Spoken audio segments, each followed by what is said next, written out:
Well, good afternoon, everybody. As Cameron says, my name's Andrew Wyborn. I'm the managing director of a company called Greenmash. We're a UK-based software company, and we work with health programs across developing countries, primarily in sub-Saharan Africa.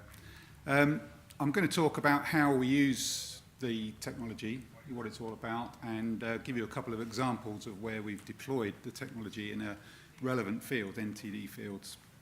So, as Cameron said, I was here last year, and I gave a short presentation about our work with site savers who'd been using our application in Cameroon to help them get better data, faster data, and clearer reports to support their work with mass drug administrations.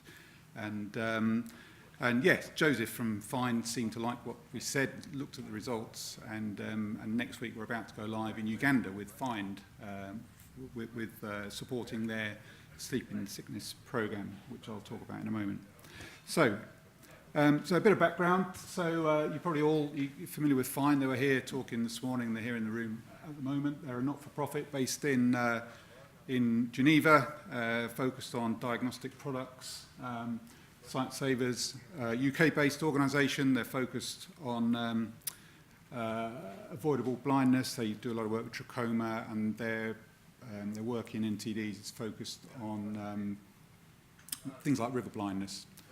So the mass drug administration that we support is working on helping them get data for the sensors and the distribution of the treatments.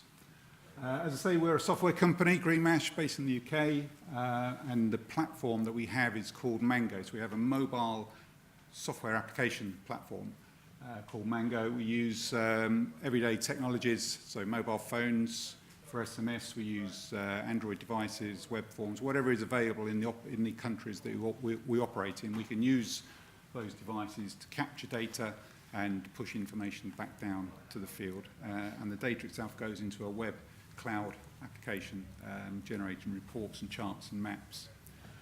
So this is a diagrammatic illustration of how Mango kind of hangs together. So let's say the blue chunks over here are the different methods we use to capture data. So we use a lot of work with SMS because mobile phones are pretty ubiquitous across sub-Saharan Africa, but you can't guarantee that there's going to be internet access. So we do a lot of work with SMS, USSD, which is a kind of little step up. We can use Android devices if they're available.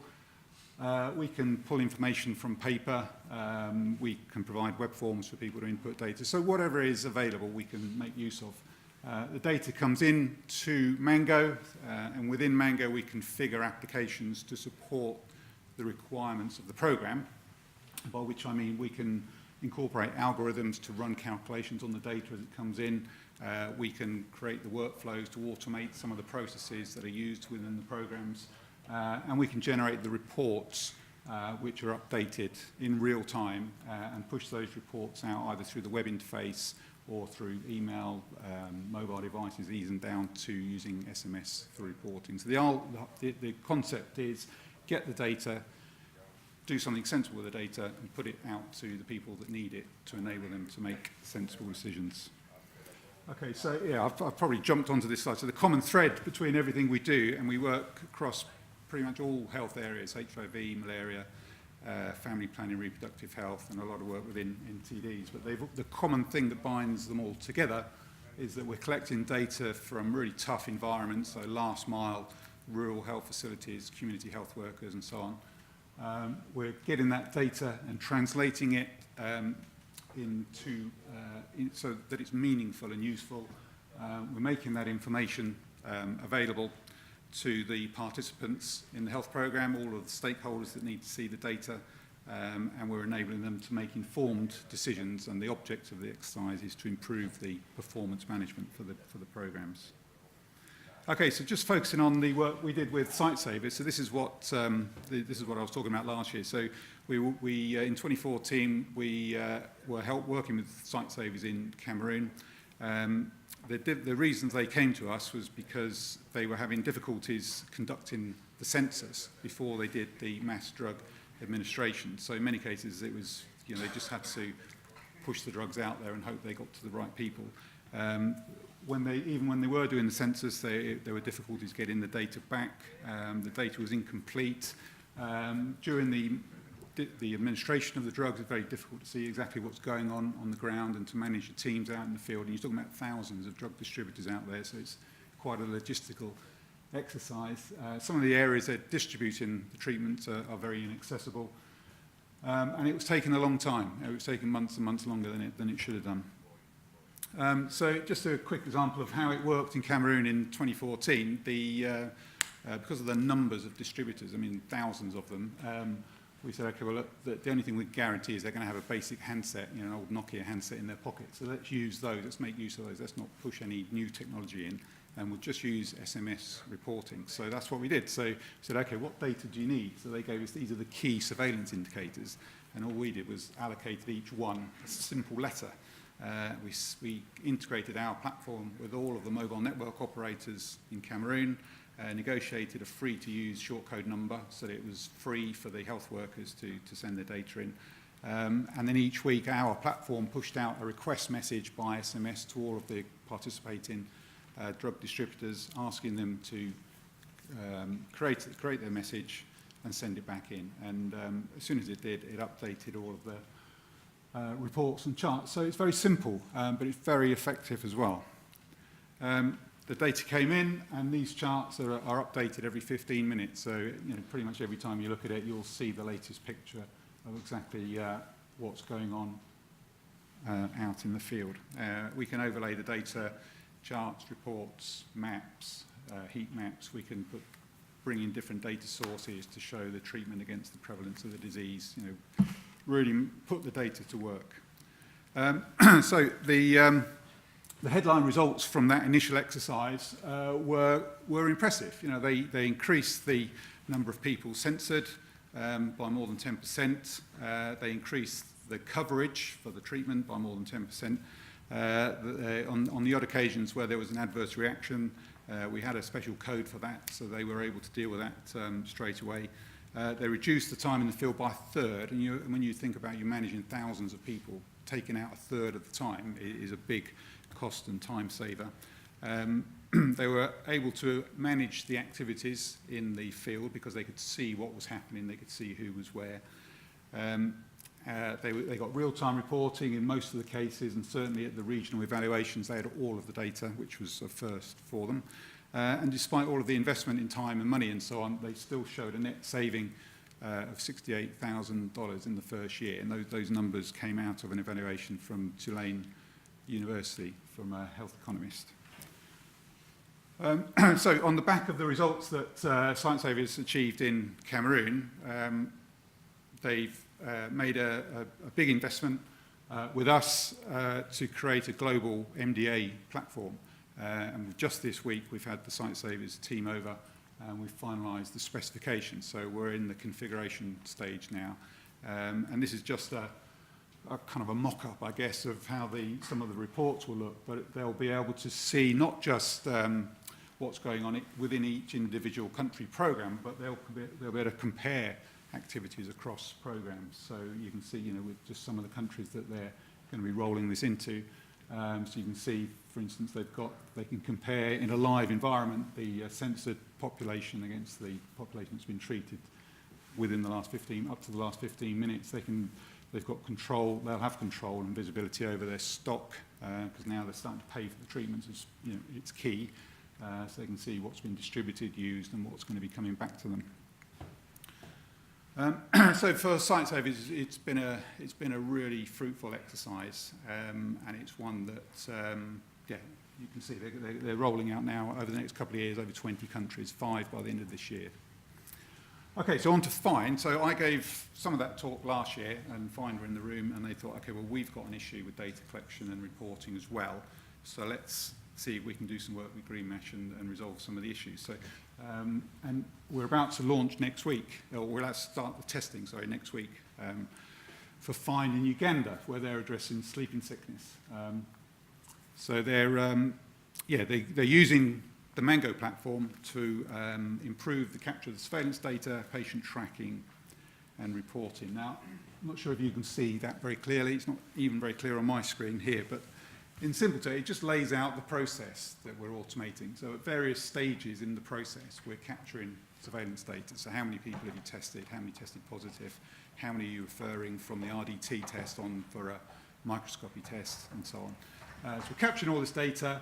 Down at the basic health facility level, we're using SMS.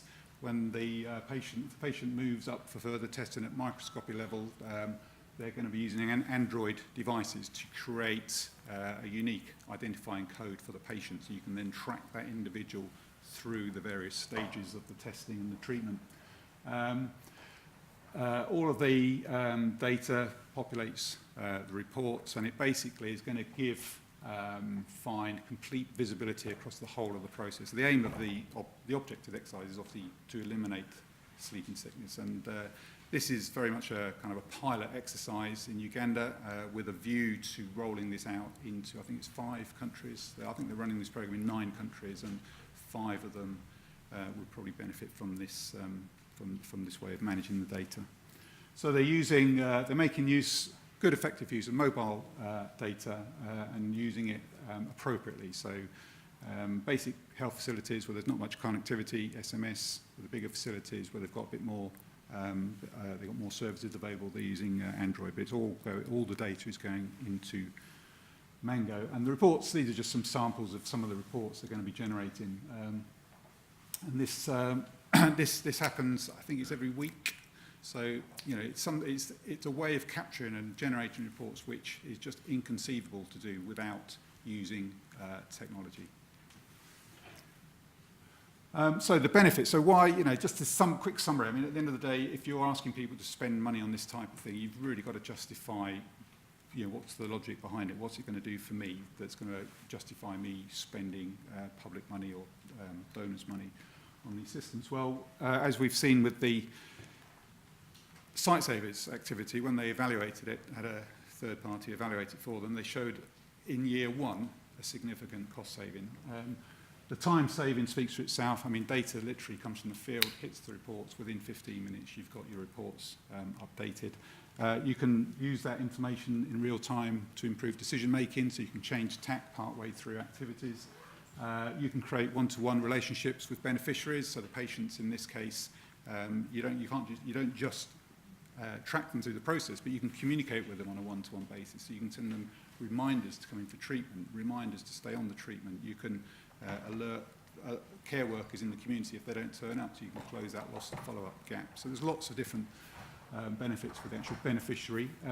Some of the data that find are reporting is stock related, so the idea of the logic behind that is to reduce the stock outs, because the worst thing is you encourage people to come for testing, identify they've got a particular illness and you don't have the treatment because you're stocked out. That's what that's a disaster, because the patient probably won't come back. So what we're looking to do is help reduce stock outs. We can, as we get more data in, we can populate forecasting reports, consumption and demand forecasting on the fly. We can even incorporate, we've got the ability to process orders, even through SMS-placed orders. They can be processed through the system and issue instructions to deliver products to the field. We've got voucher applications. So we've integrated Mango for some of our clients with mobile money systems. So we generate vouchers to encourage demand creation, and we can pay the service providers and the referrers using mobile money, which takes a lot of paper and cash out of the process of delivering these health programs. We reduce a lot of waste because in the same way as these programs want to avoid stockouts, they also want to avoid overstocks. So if you know you're understocked there and overstocked there, you can start doing sensible things like moving the stock from one place to another.